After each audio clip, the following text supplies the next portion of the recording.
Can you really get more than 100,000 from lease buyback scheme? But what if only one is 65? And wait, what happens if the owner passes away after joining? If you have been confused by the fine print of the lease buyback scheme, this video clears it all up. I got flooded with questions after my first lease buyback video, and to be honest, some of them stumped me too. So I picked up the phone, called HDB directly and asked your exact questions word for word. In this video, I'll walk through every common concerns: eligibility, CPF rules, payouts, even what happens when someone passes away. Stay to the end. This is the most detailed lease buyback scheme guide you will find. So lease buyback clarifications. I've previously done a video on this lease buyback scheme, but there's a lot of questions that ask me about other relevant questions about this. So I called HDB to clarify all the common questions that you guys have with me, like whether can I join lease buyback when I'm 65, is there my cash payout, and so on and so forth. 11 different questions altogether.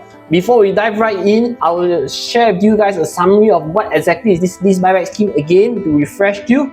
Apart from that, let's dive right into the questions. So this lease buyback scheme is actually for seniors who is designed to unlock the cash from their flat without selling or moving out their house. So you stay in the house, yet you still can get money from it. So how it works is that you sell the remainder lease period that is over there, and then the government will pay you cash and CPF itself. The money will use to be top up your CPF, and some of the cash will be given to you back in cash at the end of the day. So apart from that, they'll give you a bonus as well of about $7,500 to $30,000 depending on room flat type, and the bonus only applies if the proceeds are used to top up the RA account. So the goal at the end of the day is to make sure that you got monthly income through the CPF Life without relocating to other places at the end of the day.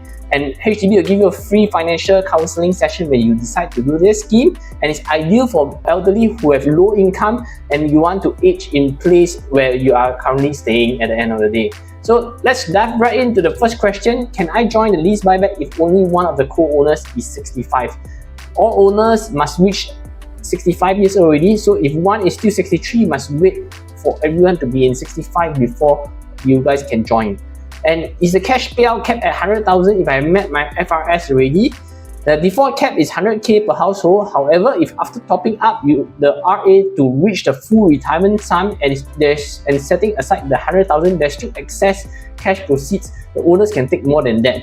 So not all owners are capped at this 100,000 itself. So, and another question is, what if I already met the full retirement sum? Will I still get my LBS bonus? No, you wouldn't get so, because the LBS bonus is only given if you top up more than 60,000 into the RA account. So, but if you already are full FRS in your RA account already, you wouldn't get the LBS bonus, because like what I mentioned, it's only for you to top up your retirement account. And if you're really full, you won't get the bonus at the end of the day. So is there a fixed formula for calculating the lease? There isn't, because it's a system that does the calculation, but they do not have the exact formula. Most probably the scholar up there must have decided what is the formula already.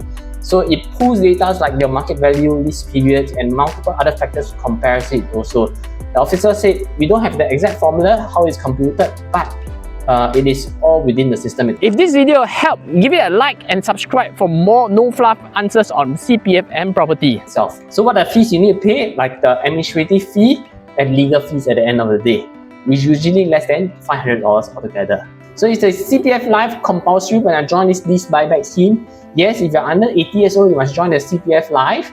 But if you're above 80, you can still stay on the retirement sum scheme at the end of the day. So what happens if the owner dies after joining the lease buyback scheme? The remaining value of the property is prorated based on a linear depreciation, and the HDB will refund it back to your beneficiaries. Who's your beneficiaries? So if there's no will, it will go under Intestate Succession Act. So it's advisable to make a will if you want to specify who inherits it at the end of the day. Found this useful? Like the video and subscribe. There will be more clear guides coming your way soon. So can I reverse the lease buyback decision data?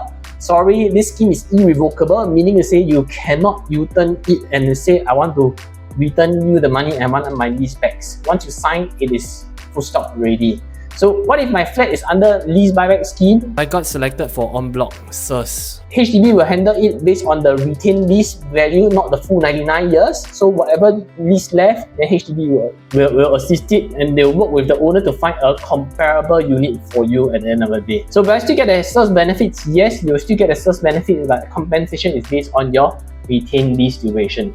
So owners will be rehoused similar to other SIRS residents, but payout is adjusted accordingly. Do you still have questions about this lease buyback? Drop them in the comments. I'll try to cover them for you.